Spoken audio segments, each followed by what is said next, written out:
नमस्कार दर्शकों, स्वागत है फिर से हमारे YouTube चैनल सच्ची कहानी में। दर्शकों, एक शहर के डीएम और एसपी साहब मजदूर का भेज बदलकर और अपनी शर्ट के बटन में लाइव कैमरा लगाकर अपने ही शहर के एक पुलिस स्टेशन पहुंचते हैं। अपनी गाड़ी चोरी हो जाने की रिपोर्ट लिखवाने के लिए जाकर देखते हैं कि पुलिस स्टेशन के जो दरोगा साहब होते हैं वह कुर्सी पर बैठे हुए चना चबा रहे थे। अपने पैरों को उन्होंने टेबल पर रखा था और शर्ट के बटन खुले हुए थे, जैसे कोई गली का गुंडा हो। इस तरह से वह थाने में बैठे हुए थे। भेष बदलकर पहुंचे डीएम और साहब उनसे अपनी गाड़ी चोरी की रिपोर्ट लगवाना चाहते हैं, लेकिन दरोगा साहब उन्हें मना कर देते हैं। वह रिपोर्ट लिखने की बजाय उनसे पहले घूस मांगने लगते हैं। दोस्तों, क्या होता है आगे इस कहानी में, जो डीएम और एसपी साहब मजदूर बनकर इस पुलिस स्टेशन में आए थे। पूरी कहानी की सच्चाई जानेंगे इस वीडियो में। दोस्तों, ये कहानी है एक शहर की, जहां अभी अभी एक नए डीएम साहब की नियुक्ति हुई थी और वह अपनी ड्यूटी को ईमानदारी के साथ करने में जुट जाते हैं और अपना फर्ज निभाने में लगे हुए थे। डीएम साहब के पिता भी एक पुलिस इंस्पेक्टर थे, वह भी एक ईमानदार पुलिस वाले थे। उन्होंने अपने बेटे को पढ़ाई के साथ साथ अच्छे संस्कार और ईमानदारी का पाठ भी पढ़ाया था। ऐसे ही अच्छे संस्कार देकर उनकी परवरिश की थी। उन्होंने बचपन से ही सिखाया था कि बेटा, हमारा ओहदा कितना भी बड़ा क्यों ना हो जाए, लेकिन हमें अपनी ईमानदारी को कभी भूलना नहीं चाहिए। सिर्फ नाम, रुतबा या पैसा हासिल कर लेने से इंसान की इज्जत नहीं बढ़ती है, उसके अंदर ईमानदारी का होना बहुत जरूरी है। पैसा तो हर कोई कमा रहा है, लेकिन इज्जत सिर्फ उसी की होती है जो नेक और सच्चा हो।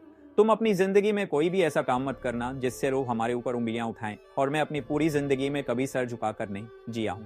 अपने पिता की बातों को सुनते और समझते हुए डीएम साहब बड़े हुए थे, और फिर वह भी अपनी पढ़ाई के दम पर शहर के डीएम पद पर नियुक्त हो गए हैं। ड्यूटी को ज्वाइन किए उन्हें अभी 2 दिन ही हुए थे कि उनके पास एक पुलिस स्टेशन के खिलाफ काफी शिकायतें आने लगती है। शिकायत में लिखा हुआ था कि पुलिस स्टेशन का सभी स्टाफ जो थाने में नियुक्त है हमारे किसी भी रिपोर्ट को नहीं लिखते हैं और ना कोई कानूनी कार्रवाई उस पर करते हैं। अगर रिपोर्ट लिखते भी हैं तो पहले रिश्वत के तौर पर पैसा भरना पड़ता है, तब रिपोर्ट लिखी जाती है। इसके बाद भी कोई संभावना नहीं होती कि हमें कानूनी रूप से मदद मिल पाएगी या नहीं। अब इन शिकायतों को देखने और पढ़ने के बाद डीएम साहब सोचने लगते हैं कि शायद हो सकता है पुलिस स्टेशन और वहां के दरोगा की बदनामी करने के लिए ऐसी फर्जी शिकायत भेजी जा रही हो, क्योंकि ऐसा अक्सर होता ही रहता है। ऐसे ही 3-4 दिन गुजर जाते हैं, लेकिन फिर से यही शिकायत मिलने लगती है।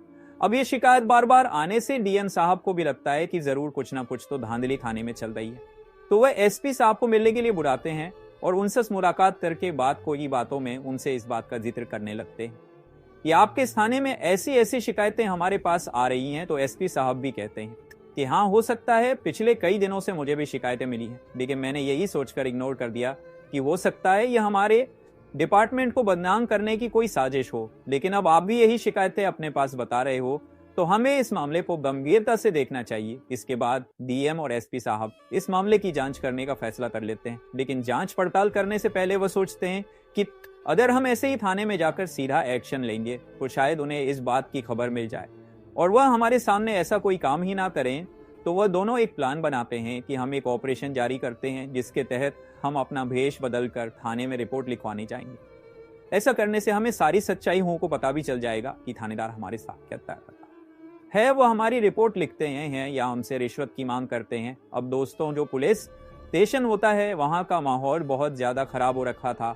आम आदमी जब उस पुलिस स्टेशन में अपनी कोई रिपोर्ट दर्ज कराने के लिए आते थे तो दरोगा साहब उनके साथ बहुत ही रुबाब के साथ पेश आते थे। ना उनकी शिकायतों को अच्छे से लिखा जाता था, सिर्फ पैसे ले देकर उनकी शिकायतों पर टांग किया जाता था। रिपोर्ट लिखे जाने के बाद भी उन पर कोई एक्शन नहीं लिया जाता था। कई दिनों तक आम आदमी पुलिस स्टेशन के चक्कर ही काटता रहता, लेकिन उन्हें ऐसे ही टाल मटोल करके वापस भेज देते थे। इसके बाद डीएम और एसपी साहब भेष बदलकर अपने सिर पर एक फुट डीएम और एसपी साहब भेष बदलकर अपने सिर पर एक पुराना गमछा बांधते हैं और शर्ट के नीचे एक लुंगी लपेटकर शर्ट में एक लाइव कैमरा भी सेट कर लेते हैं। उन्होंने पूरी तरह से अपना हुलिया बदल लिया था, जिससे कि वह दोनों किसी की पहचान में ना आ जाए कि यह डीएम और एसपी साहब हैं।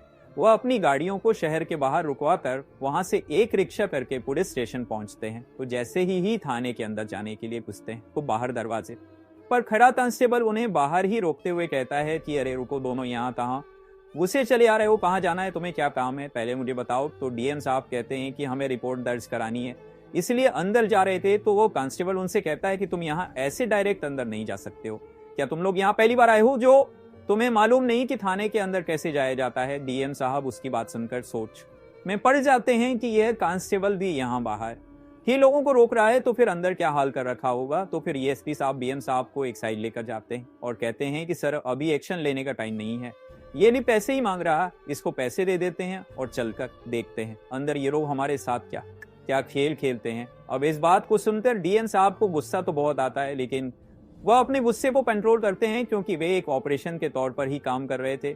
फिर वो अपनी शर्ट की जेब से 100 पेनों निकालकर कांस्टेबल को दे देते हैं। तो आरएस 100 कांस्टेबल जेब में रखने के बाद उनसे कहता है कि तुमने मुझे कोई भिखारी समझ रखा है क्या जो आरएस हंसन दे रहे हो, और पैसे निकालो जेब से। तो डीएम साहब गुस्से से लाल हो जाते हैं, लेकिन ईएसपी साहब उनके कंधे पर हाथ रखते हैं और फिर अपने जेब से एक और एक 100 का नोट निकालकर उस कांस्टेबल को देते हुए बोलते हैं कि साहब हम गरीब लोग हैं, इससे ज्यादा हमारे पास और पैसे नहीं है।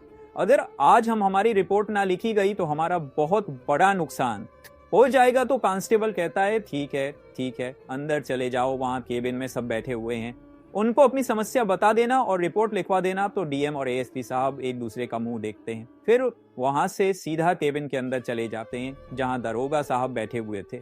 अब केबिन के अंदर का नजारा देखकर भी वो गुस्से में लाल पीले हो जाते हैं। वो देखते हैं कि वहां का दरोगा कुर्सी पर बैठे हुए चना चबा रहा, पैरों को उसमें टेबल के ऊपर रख रखा है। उन दोनों के अंदर आने के बाद वह अपने पैरों को हटाकर उन्हें देखता है और बोलता है कि हाँ भाई बोलो क्या काम है, किस लिए आए वो यहाँ। तो डीएम साहब जो मजदूर के बेस में थे हाथों को जोड़ते हुए कहते हैं कि सरकार हमारी ऑटो रिक्शा चोरी हो गई है, उसी की रिपोर्ट लगवाने के लिए आए हैं। आप जल्द से जल्द हमारी रिपोर्ट लिखकर हमारे ऑटो रिक्शा को ढूंढने में हमारी मदद कर दीजिए। मैं बहुत गरीब आदमी हूँ, उसी ऑटो रिक्शा को चलाकर अपने परिवार का पालन पोषण करता हूँ। अगर वह रिक्शा जल्दी नहीं मिल पाया तो मैं अपने परिवार का पेट नहीं भर पाऊंगा, हम बड़ी चुनौती से गुजर रहे हैं। तो दरोगा साहब गुस्से से चिल्लाते, वे बोलते हैं कि तुम लोग सुबह से कहां मर गए थे जो शाम के वक्त हमें परेशान करने के लिए आए हो। तो वह कहते हैं कि सरकार सुबह से हम खुद ही अपने रिक्शे को ढूंढने में लगे हुए थे ताकि हमें हमारा रिक्शा मिल जाए और हमें पुलिस स्टेशन के चक्कर ना काटने पड़े, लेकिन रिक्शा पूरे शहर में कहीं नहीं मिल पा रहा है। अब हम आपसे दरख्वास्त करते हैं कि आप हमारे रिपोर्ट लिख लीजिए और हमारे रिक्शा को ढूंढने में हमारी सहायता कर दीजिए। तो दरोगा साहब कहते हैं कि देखिए ऐसे तो अब तुम्हारे रिपोर्ट में ये की जा सकती है, शाम हो चुकी है, हमारे लिए शाम का कोई इंतजाम तो करो, उसके बाद ही मैं तुम्हारी रिपोर्ट लिख सकते हैं।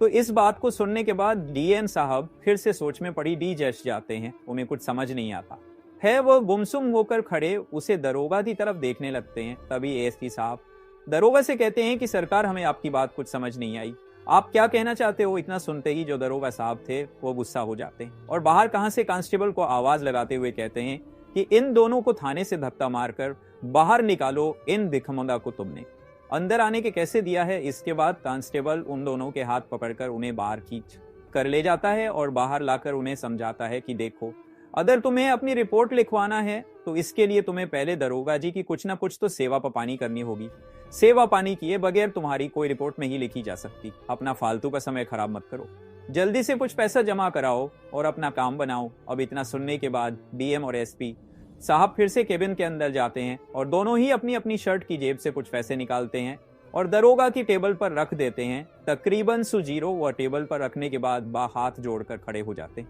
कहते हैं कि हमारे पास सिर्फ इतने ही पैसे बचे हैं, इससे ज्यादा अब हमारे पास कुछ नहीं है। अब जैसे ही दरोगा साहब पैसों को टेबल पर रखा देखते हैं तो गुस्से में गरमा कर बोलते हैं कि सिर्फ इतने कम पैसों से तुम्हारी रिपोर्ट कैसे लिखी जा सकती है। तुम्हारे ऑटो रिक्शा को शहर में ढूंढने के लिए बहुत खर्चा आएगा, गाड़ी को इधर से उधर घूमना पड़ेगा, पेट्रोल लगेगा और हमें भी बहुत परेशानियां झेलनी पड़ेंगी। तुम्हें अभी और पैसों का इंतजाम करना पड़ेगा, इसके बाद ही तुम्हारी रिपोर्ट लिखी जाएगी।